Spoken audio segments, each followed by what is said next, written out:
Saludos cordiales de parte del ingeniero Miguel Uzcategui, cursante de la Cátedra de Derecho Civil 4 del Programa de Derecho de la UNEYES, con sede en la ciudad de Mérida, en esta oportunidad para analizar algunos aspectos relacionados con las capitulaciones matrimoniales, el cual es de vital importancia al momento de celebrar el matrimonio en la actualidad. Al respecto, revisaremos algunos aspectos conceptuales, los caracteres y la capacidad para contraer y celebrar las capitulaciones, las formalidades legales, la libertad de contratación y sus limitaciones, sus efectos y la nulidad en relación a esta. En principio, para conceptualizar las capitulaciones matrimoniales no es más que estaríamos refiriéndonos a un contrato, a un acto o a un convenio para regular el régimen patrimonial durante el matrimonio. Es decir, en ese tipo de contrato se tipifica y se regula cuál va a ser el sistema de bienes durante la comunidad conyugal. Es decir, se va a aplicar aquel principio de la autonomía de la voluntad de las partes, es decir, de ambos contrayentes es que va a surgir este tipo de contratación. Ahora bien, ¿cuáles serían los caracteres o características más relevantes? Estaríamos hablando de un contrato que es bilateral, es decir, que surgen obligaciones para ambos contrayentes o para ambos esposos.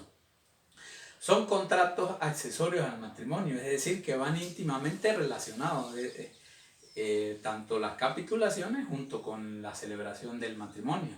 Son contratos intuito personales, es decir, hay una condición personalísima, solamente los contrayentes son los que pueden celebrar este tipo de contratos. Se tiene que celebrar antes del matrimonio para que surta efecto, como lo acabamos de mencionar. Es un contrato solemne, es decir, que tiene que cumplir con todas las solemnidades de la ley.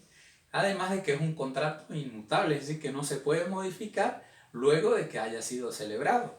Ahora bien, en términos de capacidad, estaríamos hablando de que todo aquel que tenga capacidad para celebrar el matrimonio puede, por tanto, tener capacidad para celebrar las capitulaciones matrimoniales, y esta se daría con la mayoría de edad, tal como lo establece el artículo 18 del Código Civil venezolano. En el caso de los menores no emancipados se requiere del concurso y el consentimiento de los padres o de los tutores. En el caso de menores bajo responsabilidad en el régimen de la patria potestad o de la tutela y del curador, en este caso requiere del curador para el caso del emancipado, es decir, y esto mediante la autorización judicial.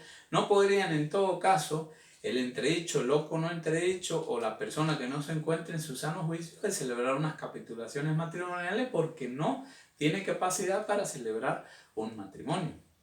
¿Cuáles serían entonces las formalidades? En términos legales estarían reguladas por lo que indica el artículo 141 al 147 del Código Civil venezolano. En términos generales establece que tiene que celebrarse antes del matrimonio. Segundo, tienen que tener capacidad ambos contrayentes, tal como lo mencionamos anteriormente. Tercero, tiene que protocolizarse ante la oficina del registro público de la jurisdicción donde se celebre el matrimonio. Sin embargo, el Código Civil establece que pueden autenticarse, pero posteriormente deben inscribirse en la oficina de registros. Entonces, tal como lo establece el artículo 148 del Código. Y por último, no deben ser contrarias a la ley o al orden público. ¿Cuáles serían entonces la libertad de contratación y cuáles serían las limitaciones? Allí nos vamos nuevamente a que priva el principio de la autonomía de la voluntad de las partes, y así lo reconoce la ley o lo establece, de que existe una amplia libertad para el régimen patrimonial, es decir, que ambos contrayentes pueden determinar mediante el pacto, convenio o el contrato que celebren cómo va a ser el régimen económico de su matrimonio, y sería responsabilidad exclusiva de ellos. Es decir, ellos allí estipulan, modifican o sustituyen dicho régimen o cualquier otra disposición que ellos establezcan allí. Es decir, ellos allí pueden indicar cómo van a ser el régimen de los bienes que tenían antes del matrimonio, si pasarían a formar parte de la comunidad o no, cuál sería el administrador, que si los bienes que adquieran durante el matrimonio van a ser de cada una de las partes o van a ser de los dos. Es decir, todo eso se establece allí teniendo en cuenta las limitaciones establecidas de la ley y sin olvidar de que a falta de capitulaciones matrimoniales rige durante una comunidad conyugal el régimen establecido en el Código Civil, que establece 50% para cada cual o la mitad para cada uno de los cónyuges. Ahora bien, ¿cuáles serían los efectos? Las capitulaciones matrimoniales solamente tienen efecto luego que se celebre el matrimonio. Es decir, una vez que ha sido celebrado el matrimonio, ya que este es un documento protocolizado, tiene efectos entre los contrayentes, efectos contra terceros y contra los extraños. De allí la importancia de la publicidad registrada. Ahora, ¿cuáles serían los aspectos de nulidad?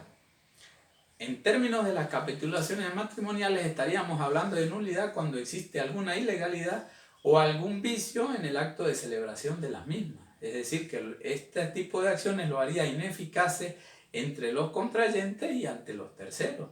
Y de allí que tenemos 4 tipos de nulidades. Hay una nulidad absoluta, total, una nulidad parcial, una nulidad absoluta y una nulidad relativa. Cuando estamos hablando de una nulidad total, se refiere a que la ilegalidad o el vicio se refieren a todo el contrato o a su esencia. Por ejemplo, cuando se ha establecido un régimen que esté prohibido, como el señalado en el artículo 1650 del Código Civil. Hay una nulidad parcial cuando la ilegalidad o el vicio solo afecta a determinadas cláusulas que no son esenciales en el contrato. Por ejemplo, cuando existe una separación total de los bienes y se le establecen las cargas solamente al esposo.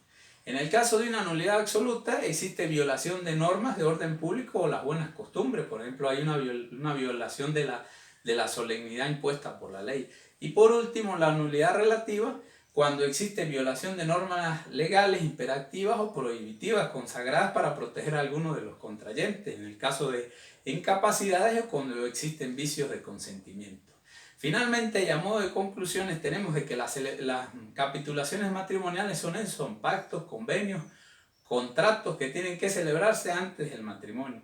Se pueden autenticar, pero requieren de la inscripción y la protocolización ante la Oficina de Registro Público de la jurisdicción donde se va a celebrar el matrimonio, que tiene que hacerse con anticipación de unas 24 horas. De allí la importancia de tener clara la fecha y la hora en que fue otorgada dicho documento. Y como requisito indispensable para dicha protocolización se tiene que consignar el cartel esponsalicio, que es aquel que publica la Oficina de Registro Civil Municipal o Parroquial, donde establece la fecha y la hora en que los dos contrayentes van a celebrar dicho matrimonio. ¿Sí? Las capitulaciones matrimoniales solo surten efecto una vez que se haya celebrado el matrimonio.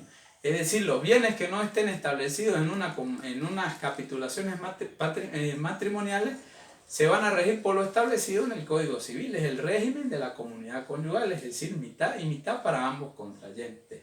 De este modo esperamos que la información haya sido de utilidad. Ante cualquier duda o inquietud, no duden en suscribirse a nuestro canal de YouTube y no dejen de apoyar los convenios del IESI y el Enlace Latinoamericano de Universidades. Muchísimas gracias.